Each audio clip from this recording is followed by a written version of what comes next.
여러분 중에는 제가 휴가 기간인데 왜 와서 설교를 하시나 이런 궁금함이 있는 분들이 계실지 모르겠습니다. 제가 코로나 이후에는 휴가 기간에도 주일날 와서 강단을 꼭 지켰습니다. 코로나 지나면서 예배가 무너진 것에 대해서 안타까움이 있었기 때문입니다. 그런데 이번에는 좀 쉬려고 했습니다. 오늘 주보를 보셔도 설교를 제가 하는 것이 아니라 부목사님이 하게 되어 있지 않으십니까?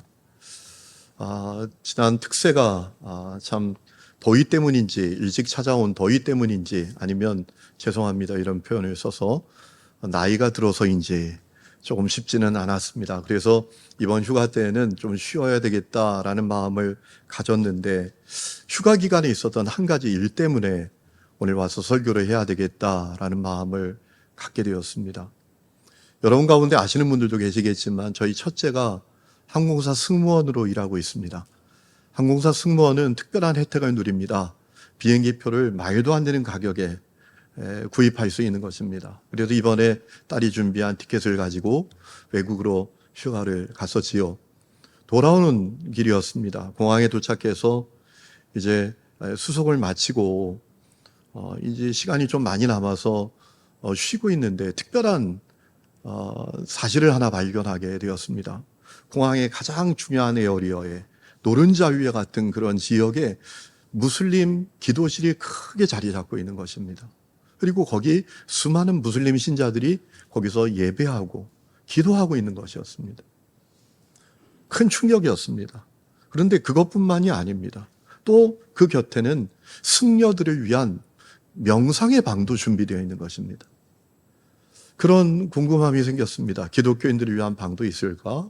생각해서 공항 곳곳을 돌아다녔는데 없는 겁니다. 기독교인들을 위한 공간은 아예 없는 거예요. 그때 갑자기 멍하는 느낌이 들고 이것이 오늘날 세계의 영적 지도가 아닌가 이런 마음이 드는 겁니다. 앞으로 기독교는 어떻게 될까? 앞으로 우리의 자녀들은 이런 시대 속에서 어떻게 믿음을 지키며 살 수 있을까? 이런 고민을 갖게 되었습니다. 여러분 미국의 싱크탱크이기도 하고 여론조사 기관인 퓨 리서치 센터라는 곳이 있습니다. 이곳에서 보고서를 하나 냈습니다. 어떤 보고서인가 하면 지난 2010년부터 2020년까지 10년 동안 세계 종교가 어떤 지형을 갖게 되었나라는 것에 대한 보고서였습니다. 여러분 2010년부터 2020년까지 가장 부흥한 종교는 어떤 종교일까요?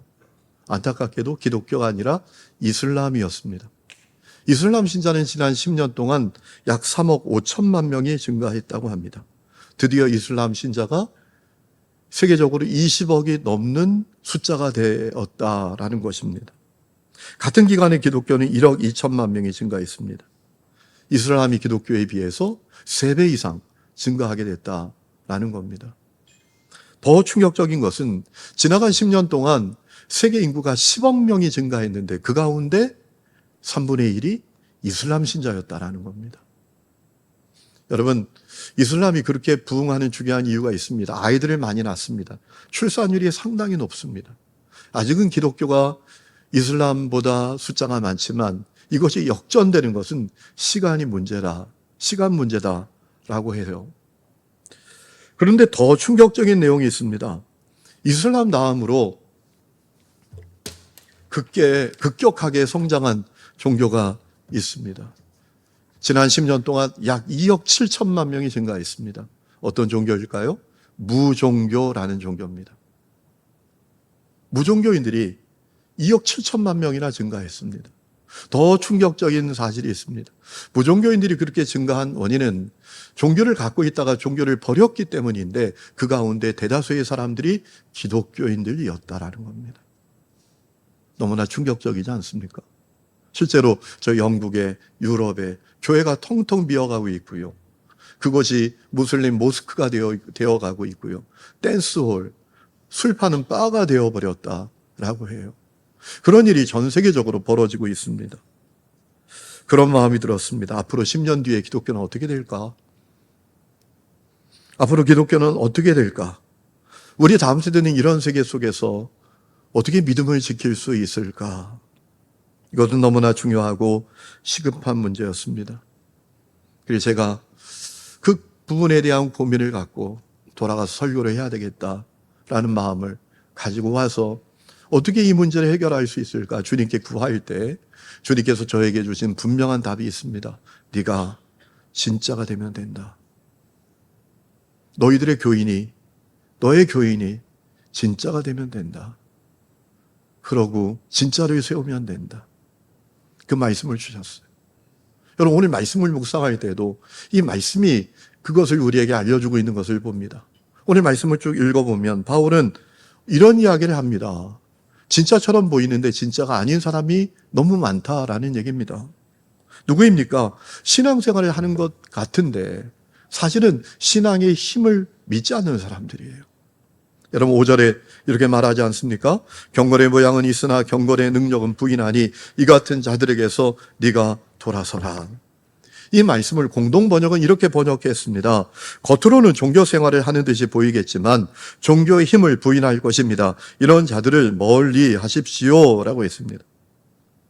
여러분 바울은 더 나아가서 그런 사람들 때문에 종말의 때, 마지막 때에는 우리가 사는 시대가 어려운 시대가 될 것이다 라고 했습니다. 여러분 1절에 말세에 고통하는 때가 이르느니 라고 했습니다. 다른 번역본에는 고통하는 때라고 번역된 이 말씀을 어려운 때가 이른다. 또 다른 번역본에는 어려운 시기가 이른다라고 번역했습니다. 왜 그런 걸까요? 여러분 생각해 보세요. 자, 신앙생활을 하는 것 같지만 신앙의 힘을 믿지 않습니다. 그러니 그가 못할 말이 뭐가 있겠습니까? 그가 행하지 못할 행동이 뭐가 있겠습니까? 그가 갖지 못할 생각이 뭐가 있겠습니까? 신앙생활을 겉으로는 하는 것처럼 보여요. 그런데 사실은 믿지 않아요. 그 속에 진실한 신앙이 없습니다. 껍데기에 불과해요. 그러면 그가 무슨 말을 못하겠고 무슨 생각을 못 갖겠고 무슨 행동을 못하겠습니까?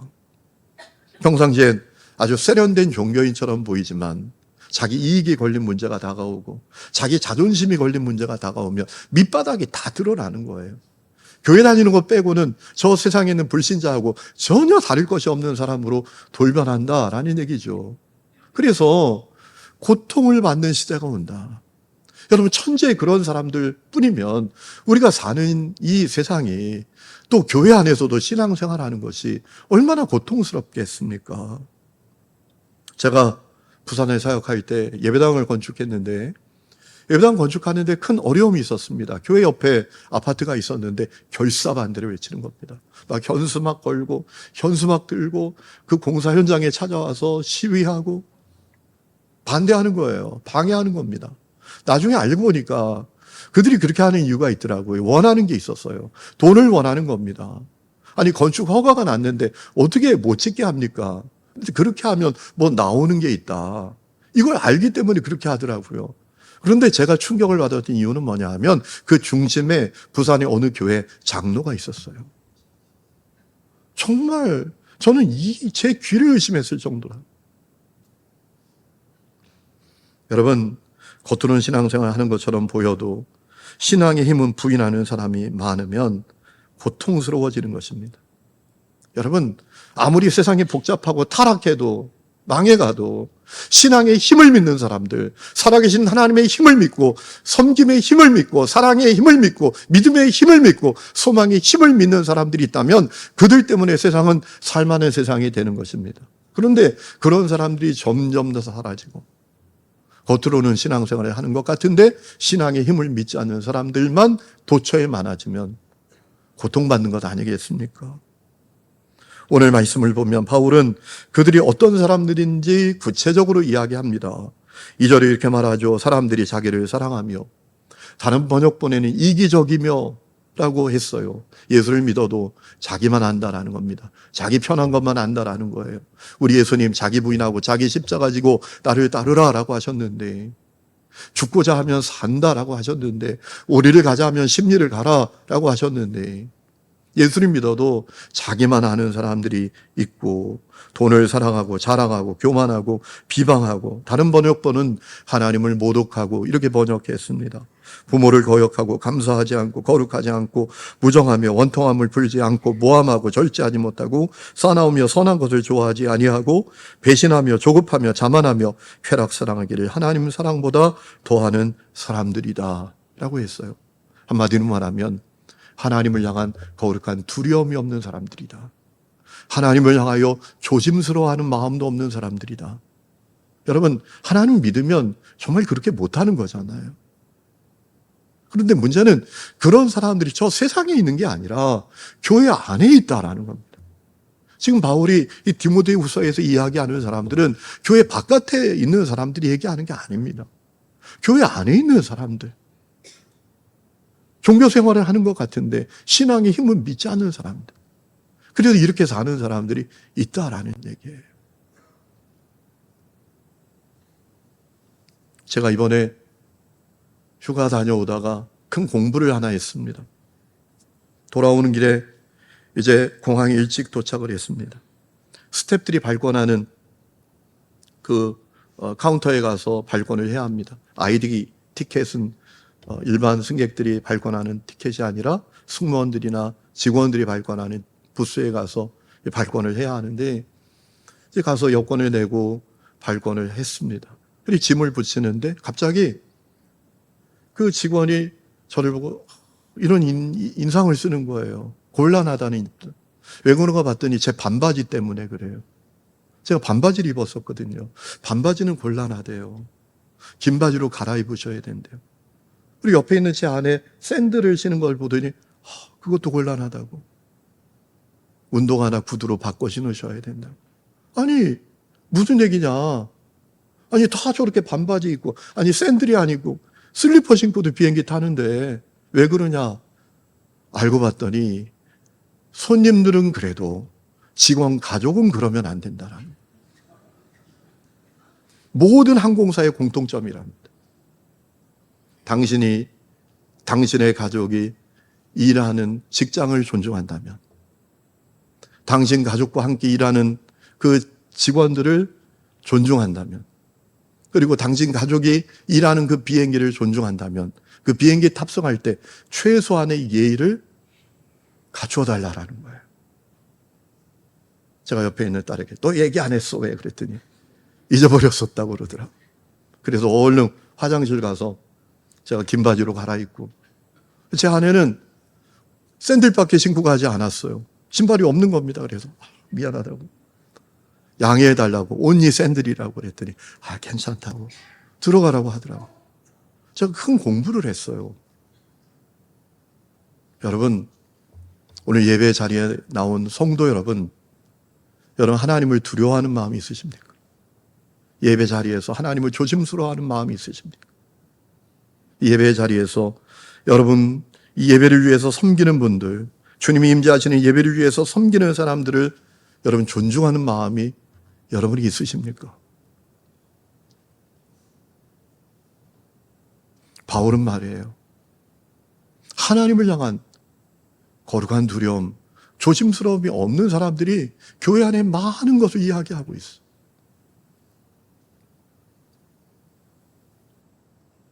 여러분,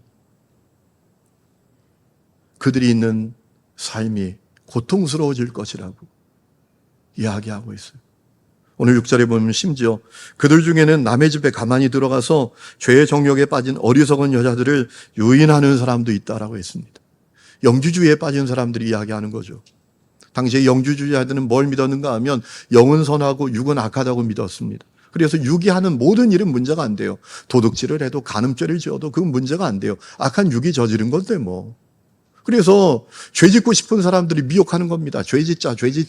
집에 들어가서 가만히 미혹하는 겁니다. 죄 지어도 괜찮아. 우리 육이 죄 짓는 거야. 영은 깨끗해. 이러면서 사람들이 미혹하기도 한다라는 겁니다. 8절 말씀을 보니까 그들은 얀네와 얀브레처럼 버림받게 될 것이다 라고 했습니다. 여러분, 얀네와 얀브레라는 사람은 성경에 나오지 않습니다. 유대 전승에 나오는 사람들인데 모세를 대적하고 성도들을, 다른 형제자매들을 미혹하다가 멸망했다고 알려져 있습니다.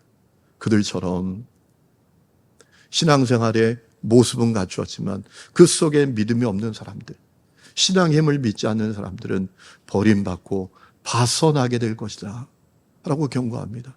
그러면서 더 경고합니다. 절대로 그들이 가는 길을 따라가면 안 된다.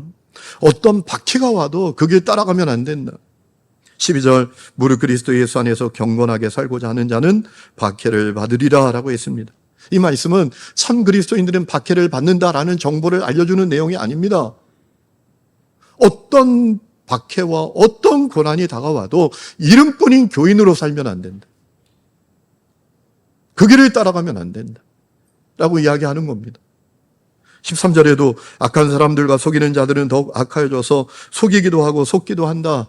이 얘기는 세상에 미혹의 현실이 있는 것에 대한 정보를 알려주는 내용이 아닙니다. 어떤 유혹이 찾아와도, 어떤 사탕발림이 찾아와도, 어떤 안락함이 보장되어 있다고 할지라도 그 길 따라가면 안 된다라는 겁니다. 이름뿐이는 교인으로 사는 길, 그 길 가서는 안 된다라고 가르쳐주는 것입니다. 진짜가 되어야 한다라는 겁니다. 가짜가 판치는 세상에서 진짜 그리스도인이 되어야 한다라는 얘기입니다. 어떻게 우리가 참 그리스도인, 진짜가 될 수 있을까요? 오늘 말씀을 보면 바울이 우리에게 두 가지 사실을 알려주고 있는 것을 봅니다. 첫 번째, 내가 믿는 바, 내가 신앙하는 것에 대해 확신을 가져야 한다라는 얘기입니다. 여러분 14절 말씀 보세요. 이렇게 말합니다. 너는 배우고 확신한 일에 거하라 라고 했습니다. 여러분, 먼저 해야 될 게 있습니다. 내가 믿는 바에 대한 확신을 가져야 합니다.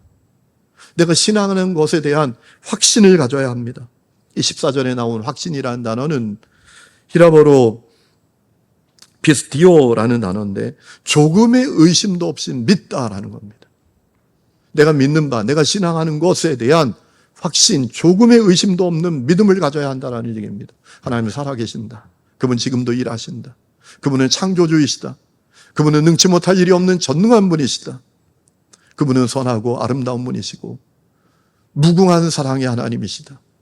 예수님 그리스도이시다. 특별히 세상 모든 일에 구원 얻을 유일한 이름이시다. 이것을 확신해야 한다라는 겁니다. 그랬다 카드라의 신앙 이거 안 된다라는 겁니다. 동의하고 인정하는 수준의 것도 안 된다라는 겁니다. 확신해야 한다라는 것입니다. 여러분, 확신 없이 진짜가 될 수 없습니다. 확신 없이는 평생 동가식 서가숙의 신앙을 반복하다가 끝나게 됩니다. 비참한 것이죠. 동쪽에 가서 밥 먹고 서쪽에 가서 잠자고 이거 가능합니까?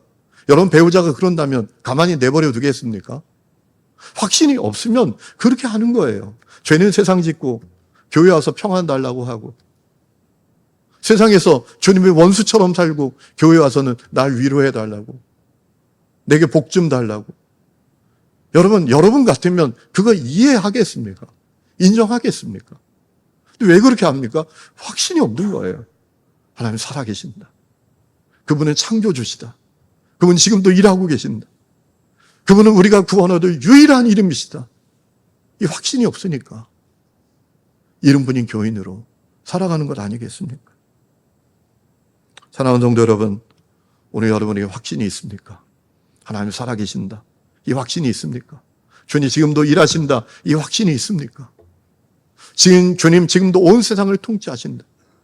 예수님은 온 세상의 유일한 구원자이시다. 이 확신이 있습니까? 확신 없이 진짜일 수 없습니다.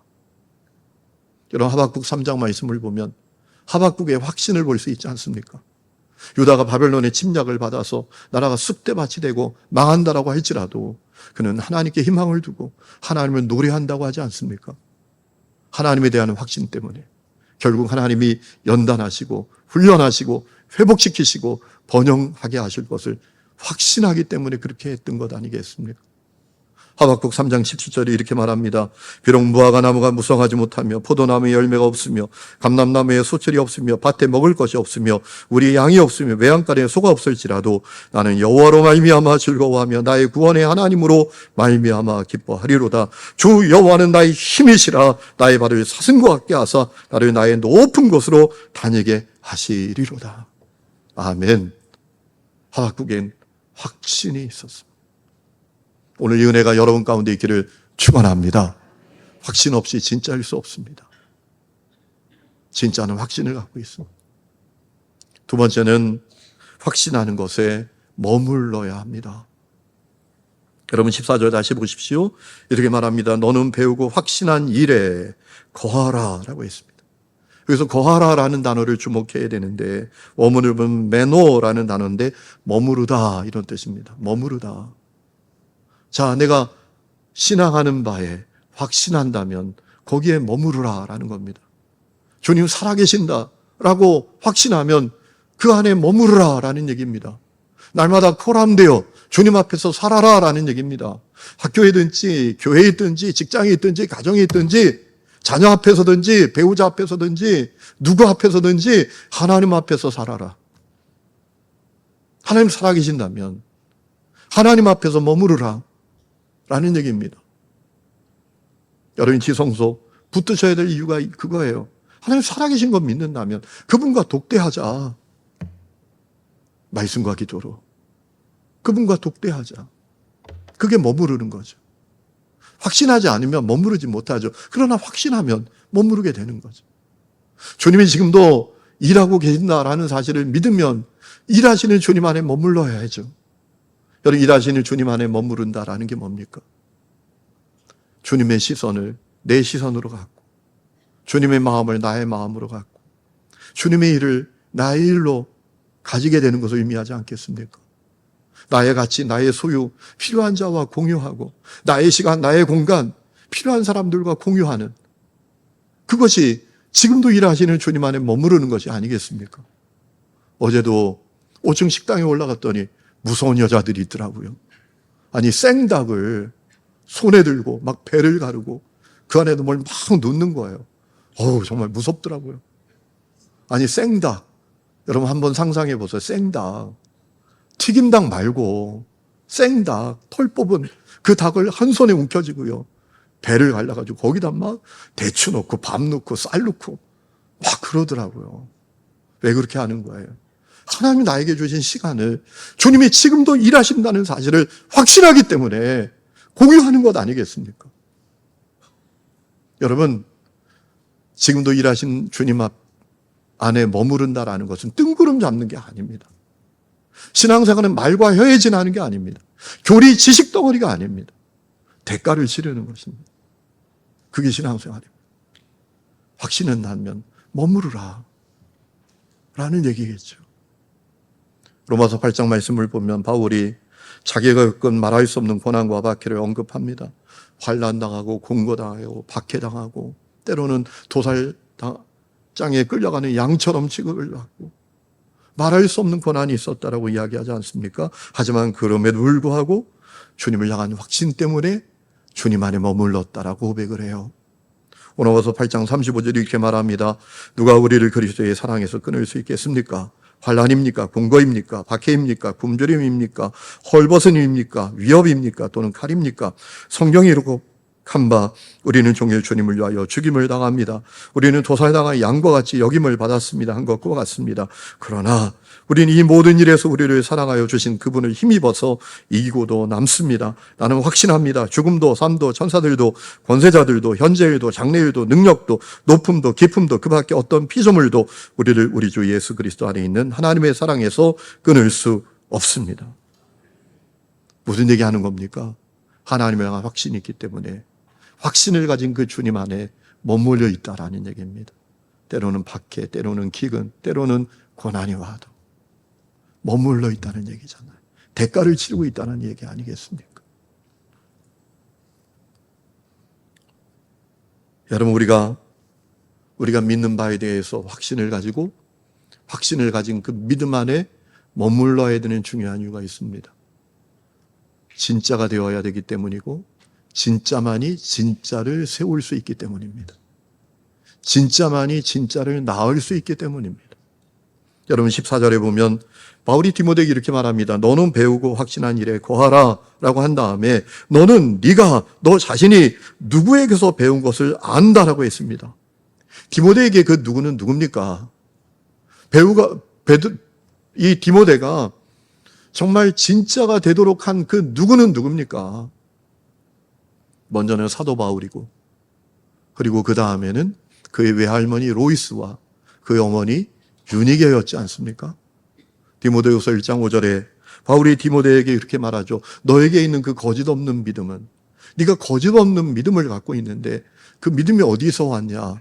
너희 외할머니 로이스와 너희 어머니 유니게에서 온 것이다 라고 이야기하지 않습니까? 무슨 얘기입니까? 진짜가 진짜를 낳았다. 진짜가 진짜를 세우게 됐다 라는 얘기입니다. 여러분, 그렇습니다. 내가 진짜여야 우리 다음 세대가 진짜가 됩니다. 이제 돌아오는 토요일부터 여름 성경학교 합니다. 또 청소년들도 수련회를 하게 될 겁니다. 청년들도 수련회 하게 될 것입니다. 여러분 자녀들 다 보내주세요. 다 보내주셔야 합니다. 그런데 그것으로 끝나는 게 아닙니다. 그것으로 충분하지 않습니다. 여러분, 교회 학교가 여러분의 자녀의 신앙을 책임진다고 확신하지 마세요. 제가요, 신학교 다닐 때 운동권에 빠졌거든요. 혁명으로, 사회로 이 사회를 변화시킬 수 있다. 해방신학에 빠지고 그랬던 적이 있습니다. 그때 제가 뭐 했는지 아십니까? 교회 전도사로 일하러 다니는데 아침에 버스 타고 가면서 그날 아이들에게 가르칠 공과 공부를 제가 가면서 하는 거예요. 여러분, 교회 학교가 여러분 자녀의 신앙을 책임져 줄 수 없습니다. 여러분이 책임져야 합니다. 여러분이 진짜가 되어야 합니다. 진짜가 진짜를 낳습니다. 진짜가 진짜를 세우게 됩니다. 우리가 살아가는 시대는 정말 쉽지 않은 시대입니다. 우리 자녀들이 살아갈 시대는 더더욱 쉽지 않은 세대일 것입니다.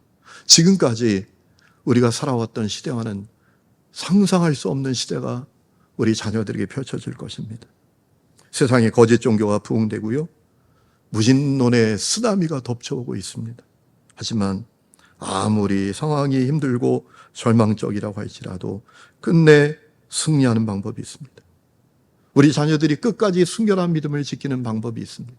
내가 진짜가 되고 내 자녀가 진짜가 되는 것입니다. 그러면 됩니다.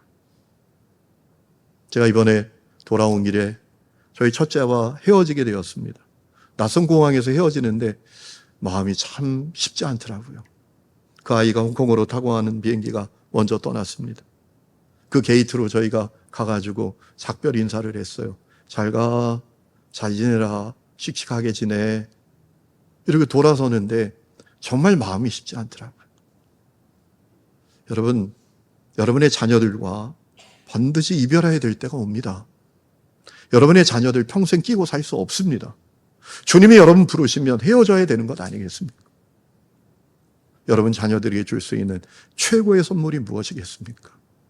진짜 그리스도인 여러분 자신, 진짜인 여러분 자신, 그것이 여러분 자녀들에게 줄 수 있는 최고의 선물입니다. 그 선물을 통해서 여러분의 자녀들은 진짜가 될 것입니다. 오늘 이 은혜가 여러분 모두에게 있기를 주의 이름으로 축원합니다.